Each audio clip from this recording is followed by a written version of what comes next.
I want to tell you the most interesting story in the world. Why a person becomes the person he becomes. Why a little boy or a little girl grows up to be the kind of person he or she becomes. Now, the estimates by the experts in this field are that most of us are using somewhere around 5% of our real potential. Some experts say as little as 1%. It means that we're only giving about 5% of ourselves to what we're doing, to our days, our work, our families, everyone we know, our entire environment. But it also means that we're only experiencing 5% of the fun, 5% of the joy, 5% of the rewards we could be knowing, or less. All the experts are agreed that in each of us there are deep reservoirs of ability, even genius, that we habitually fail to use. Why? We know that most people desire by nature to succeed. But what is success? What is this word that has become so famous in the world? What does it mean? Most people don't know what success is all about. And since they don't know what it's about, they really don't know where to look for it. Success is really nothing more than the progressive realization of a worthy ideal. This means that any person who knows what he's doing and where he's going is a success. Any person with a goal toward which he's working is a successful person. This means that the boy in high school who's working toward a diploma, or the boy in college toward a degree, is just as successful as any human being on earth, because he knows what he's doing, why he's getting up in the morning, and where he's going. But conversely, if a person doesn't know what he's working toward, what it is he wants, doesn't have a goal toward which he's working, then he must, at least by this definition, be called unsuccessful. Why isn't then, with this simple definition, why isn't everyone successful? Should be easy. Yet surveys indicate that 19 out of 20, 95% at least, are not. In fact, a survey one time asked thousands of working men why they got up in the morning and went to work, and 19 out of 20 didn't know. 19 out of 20 working people didn't have the foggiest notion of why they got up in the morning and went to work. Under closer questioning, they said, well, everybody works. Well, that would be a good reason to quit. In fact, here's a little rule of thumb you might want to remember. Whatever the great majority is doing under any given circumstance, if you do exactly the opposite, you'll probably never make another mistake as long as you live. Just something to keep in the back of your mind. The problem with most people is that they're playing the world's most unrewarding game, and the name of the game is follow the follower. There's a story about a small town in which there was a jewelry store, and like all jewelry stores, or most jewelry stores at least, he had a big clock in his window. And every morning for years he'd noticed a working man stop, adjust his pocket watch to the same time as the clock in the window. He'd been doing this for many years, and one morning the jeweler was out in front sweeping a sidewalk, and so he asked the man, he said, tell me, why do you adjust your watch to my big clock every morning? I've noticed you're doing that for years. The man said, well, I'm the foreman down at the big plant. He said, I want to make sure my watch is correct because I blow the quitting whistle every night at 5 o'clock.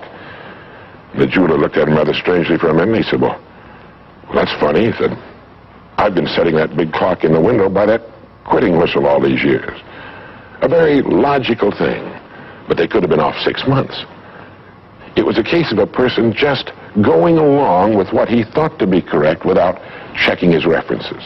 So I want to suggest that from now on out, at least we do that we check our references and ask ourselves, are the people I'm following going where I want to go? Let me tell you the story of what we might call the average young man in our society. Now, from the time this boy is born, there's only one thing on earth he can do, and that's to begin to think, act, and talk like the people by whom he's surrounded. This is all in the world he can do. But right off the bat, the odds are 95 to 5 that he's thinking, acting, and talking like the wrong group. They're wonderful people. They love him. They'd do anything in the world for him. They want him to succeed. But the odds are 95 to 5 they haven't got the answers he needs if he's to reach fulfillment as a human being, if he's to reach this success that he wants, if he's to reach into these deep reservoirs of ability and genius we know he possesses and draw it out. Well, he starts in school. The most important thing to a little boy in school is to be liked by the other little boys in school. And so at this tender age, he begins to follow other little boys his same age who don't know any more than he knows and who do not necessarily have any capacity for leadership. And he does this in the first grade, and the second, and the third, and the fourth, and the fifth, and the sixth, and the seventh, and the eighth, and year after year after year, he forms himself into a composite average of other little boys his age, trying to be like them, trying to do the only thing in the world that's impossible for a human being to do, which is to be like somebody else. Now, let's say he goes all the way through school, usually goes in the military service. Again, he's caught in a vice-like grip of conformity. Now, let's say he's 25 years old, out of school, out of service. What's he going to do? As a rule, he'll go back to his hometown, unless he's married, in which case he'll go to his wife's hometown. But let's say he goes back to his own hometown, he's single, he doesn't know quite what to do, he's standing on a corner one morning, and a friend that he knew in school comes up and says, "Hi there, Charlie, what are you doing?" He says, "Nothing." He said, "Why don't you come down and work where I work? It's a pretty good place, the pay's regular, we got all kinds of fringe benefits and so on," and so he does. The odds are about, again, 95 to 5, that his first job is taken as a result of random application.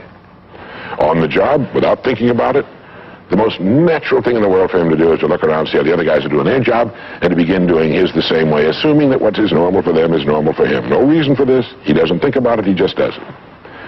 Now, he has stretching in front of him 50 years or more in the golden age that man has been dreaming of since the days of ancient Greece. What's he going to do with these 50 golden years? We know that he works 40 hours a week, as a rule. 40 hours a week, which leaves him 72 hours a week when he's neither working nor sleeping. 72 free, discretionary hours each week to do with as he pleases. Now, at this point, of course, he's married, he has his little house and his little car, and this is about what he does with his free 72 hours every week.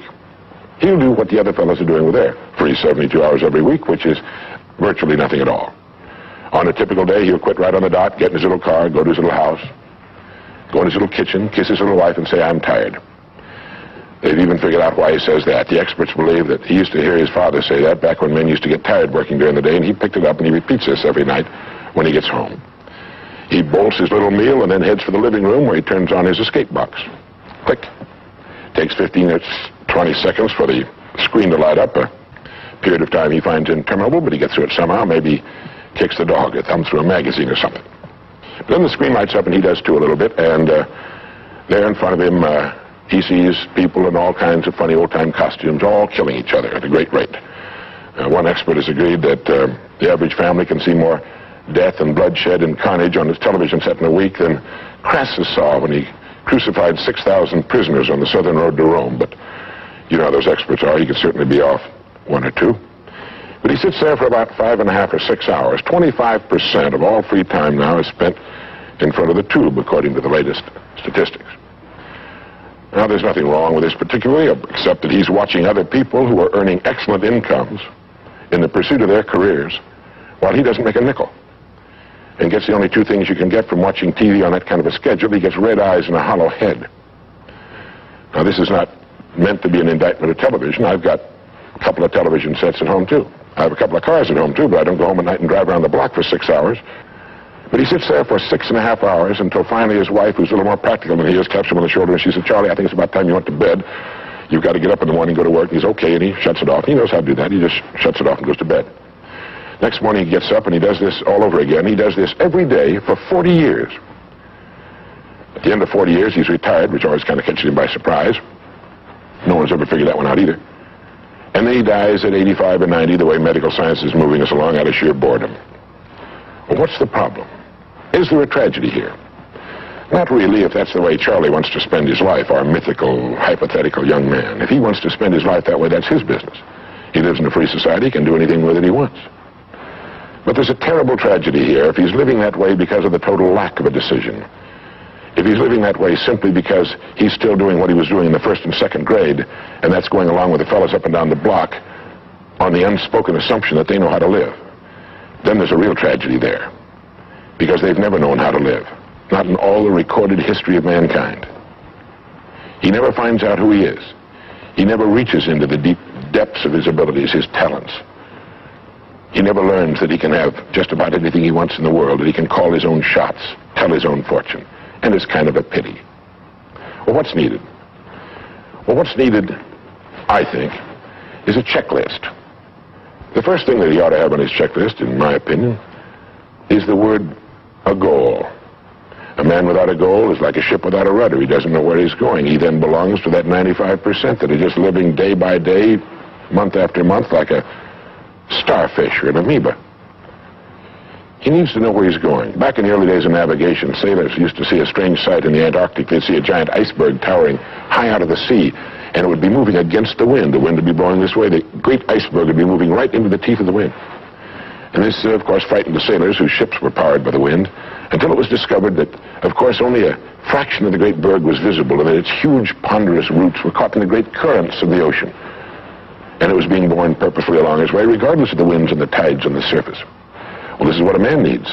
He needs his roots deep in a great main stream of his own choosing, and then he'll move along his way, regardless of the winds on the surface of his life or short-term expediency, and he'll get to where he's going. The second word on our checklist might be the word attitude. It's been called the most important word in any language in the world, because it's our attitude toward our world, toward all the people in it, that will determine the world's attitude and all the people's attitude toward us. It's a simple thing. Most of us know it, but we tend to forget it. People will react to us according to our attitude. And our attitude is the greatest gift we can be given. You know, the little creatures of the world were given a wonderful gift by Mother Nature called protective coloring, in which they can blend into their background without being seen. But man was not given this great gift, because man was given an incalculably greater one. Only man has the godlike power to make his surroundings change to fit him, because his environment will change as he changes. A man's environment is a merciless mirror of him as a human being. And if he thinks his environment could stand a little improvement, all he has to do is improve, and his environment will improve to reflect the changing man. Third would be the word think. To think. The highest function of which a human being is capable. It was put pretty well by the great Pulitzer Prize-winning playwright Archibald MacLeish in his great play, The Secret of Freedom, in which he has one of his characters say, "The only thing about a man that is a man is his mind. Everything else you can find in a pig or a horse." It's true. And so if we're going to develop something, this is a good place to start. To think deliberately and with a purpose. To spend a little time each day before a blank sheet of paper with our goal perhaps written at the top, and come up with some fresh, new, and exciting ideas. The next point on our checklist you might call the law of laws. That's what Emerson called it, this great old law of cause and effect.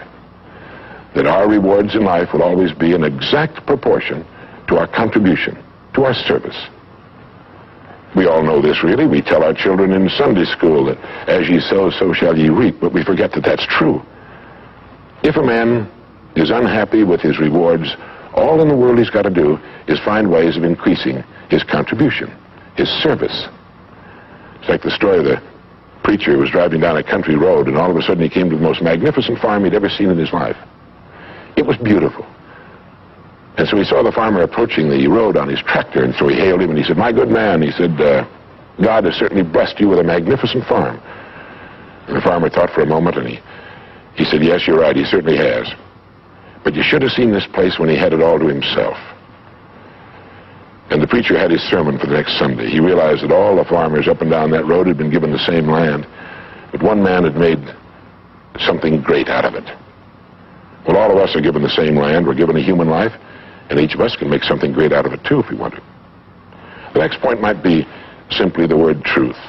Since everything we do has an equal and opposite reaction, unless what we're doing is based on truth, we're building on sand, and it can't stand. The next point would be R&D, research and development.